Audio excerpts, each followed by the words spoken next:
Assalamualaikum warahmatullahi wabarakatuh. Perkenalkan, nama saya Sabila Dean Pinasti dari kelas 11 IPA 4. Di sini saya akan mempresentasikan hasil kerja saya yang berupa mind mapping yang sudah saya tempel di belakang ini, yang bersangkutan dengan sekitaran proklamasi kemerdekaan Republik Indonesia. Jadi saya akan menjelaskan peristiwa-peristiwa yang terjadi pada sekitaran proklamasi yang dimulai dari tanggal 6 Agustus 1945 sampai tanggal 22 Agustus 1945. Oke, peristiwa pertama dimulai pada tanggal 6 Agustus 1945. Jadi pada tanggal 6 Agustus 1945 ini terjadi peristiwa Amerika Serikat menjatuhkan bom atom di kota Hiroshima, Jepang sebagai upaya tahap terakhir Perang Dunia Kedua. Dan di peristiwa ini lebih dari 120.000 orang tewas dalam kejadian tersebut. Selanjutnya pada tanggal 7 Agustus 1945.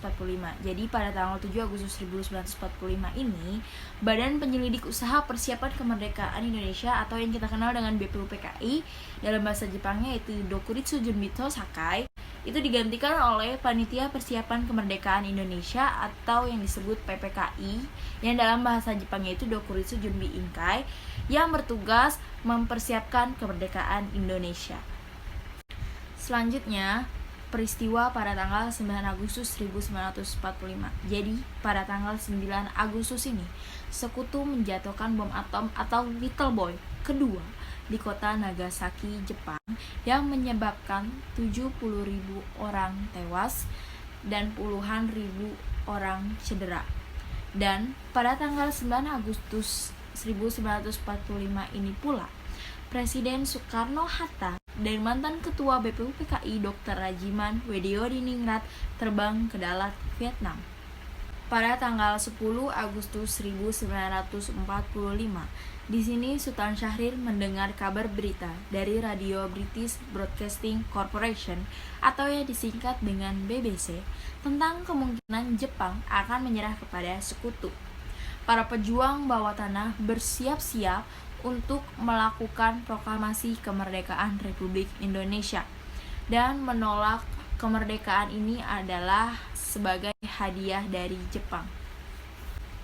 Lanjut pada tanggal 12 Agustus 1945, yaitu Jepang melalui Marsekal Terauchi di Dalat, Vietnam mengatakan kepada Soekarno-Hatta dan Dr. Rajiman Weddiodiningrat bahwa pemerintah Jepang akan memberikan kemerdekaan kepada Indonesia dan proklamasi kemerdekaan Republik Indonesia dapat dilaksanakan beberapa hari ke depan setelah pertimbangan dari tim PPKI.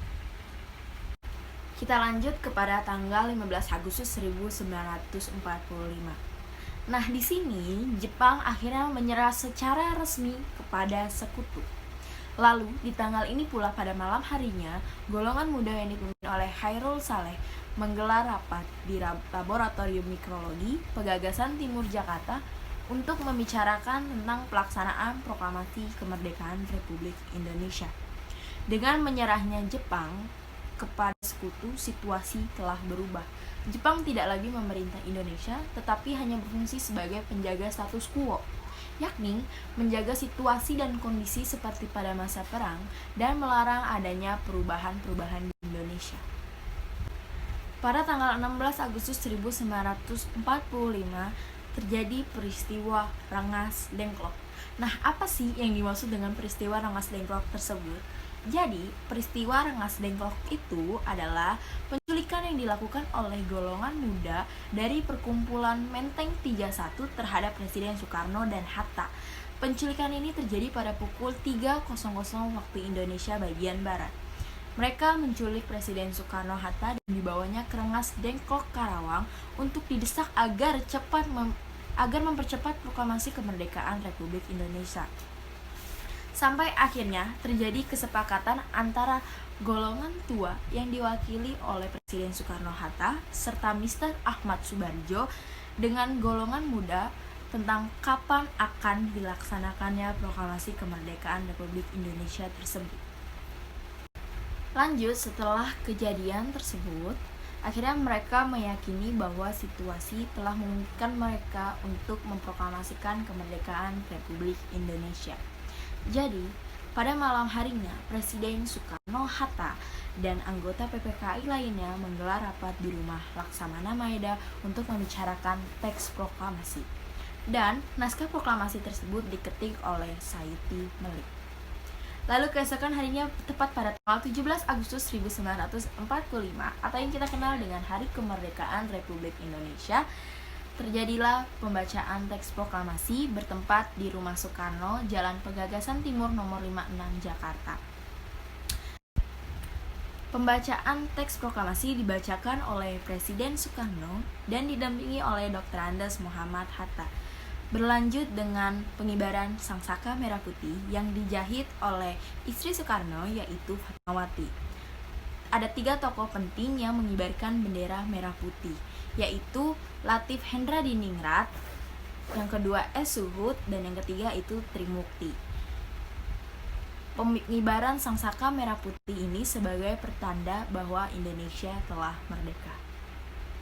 Nah, di sini juga saya akan membacakan isi dari teks proklamasi tersebut.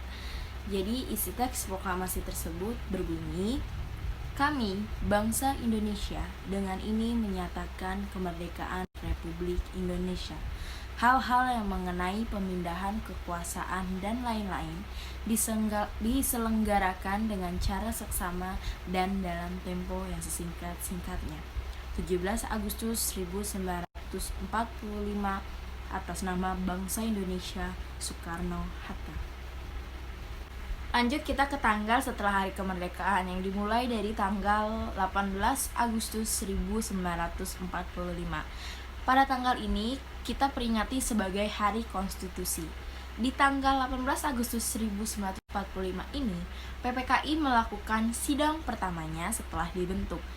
Jadi pada sidang pertamanya ini PPKI mengambil 3 keputusan, yaitu keputusan pertama, mengesahkan dan menetapkan Undang-Undang Dasar yang telah dipersiapkan oleh Dokuritsu Junbi Tosakai atau BPUPKI yang sekarang kita kenal dengan Undang-Undang Dasar 1945. Keputusan kedua yaitu memilih Insinyur Soekarno sebagai Presiden Indonesia dan Dr. Andes Muhammad Hatta sebagai Wakil Presiden. Nah, keputusan presiden dan wakil presiden ini dilakukan secara aklamasi atas usul Otto Iskandar Dinata. Keputusan ketiganya yaitu membentuk sebuah komite nasional untuk membantu presiden dan wakil presiden sebelum MPR atau Majelis Permusyawaratan Rakyat dan DPR atau Dewan Perwakilan Rakyat dibentuk. Lalu kita lanjut ke tanggal 19 Agustus 1945. Di tanggal 19 Agustus ini, PPKI melaksanakan sidang keduanya yang menetapkan membentuk pemerintah daerah. Indonesia terbagi menjadi 8 provinsi dan membentuk komite nasional, membentuk 12 kementerian dan 4 menteri negara dan pengangkatan beberapa pejabat tinggi negara. Kita bahas melalui Indonesia yang dibagi menjadi 8 provinsi. Provinsi pertama yaitu ada Jawa Barat yang gubernurnya bernama Sutarjo Karto Hadikusumo. Yang kedua yaitu Jawa Tengah, gubernurnya R. Panji Suroso. Yang ketiga yaitu Jawa Timur, gubernurnya R. A. Suryo. Yang keempat yaitu Sumatera yang gubernurnya Mr. Teku Muhammad Hasan. Yang kelima yaitu Borneo atau yang kita kenal sekarang itu namanya Kalimantan, gubernurnya Insinyur Pangeran Muhammad Nur. Yang keenam yaitu Sunda Kecil atau yang kita kenal sekarang dengan Nusa Tenggara, gubernurnya Mr. I Gusti Ketut Praja. Yang ketujuh yaitu Sulawesi, gubernurnya Dr. Samratulagi. Yang kedelapan yang terakhir adalah Maluku, gubernurnya bernama Mr. J. Latu Harhari. Dan ada 12 departemen yang dibentuk juga, yaitu Departemen Penerangan, Departemen Pekerja Umum, Departemen Dalam Negeri, Departemen Luar Negeri, Departemen Perhubungan, Departemen Pertahanan, Departemen Kehakiman, Departemen Keuangan, Departemen Sosial, Departemen Pengajaran, Departemen Kemakmuran, dan Departemen Kesehatan. Dan di sini juga dibentuk 4 menteri negara. Yang pertama Menteri Negara Wahid Hasyim, yang kedua Menteri Negara R.M. Sartono, yang ketiga Menteri Negara M. Amir, yang keempat Menteri Negara R. Otto Iskandar Dinata. Dan di sini juga dibentuk pejabat tinggi negara yang dimulai dari yang pertama itu Ketua Mahkamah Agung yang bernama Dr. Mr. Kusuma Atmaja, yang kedua juru bicara negara yaitu Soekarjo Wirjo Pranoto, yang ketiga Jaksa Agung yang bernama Mr. Gatot Taruma Miharja, yang keempat ada Sekretaris Negara yang bernama Mr. A.G. Pringgo Dido.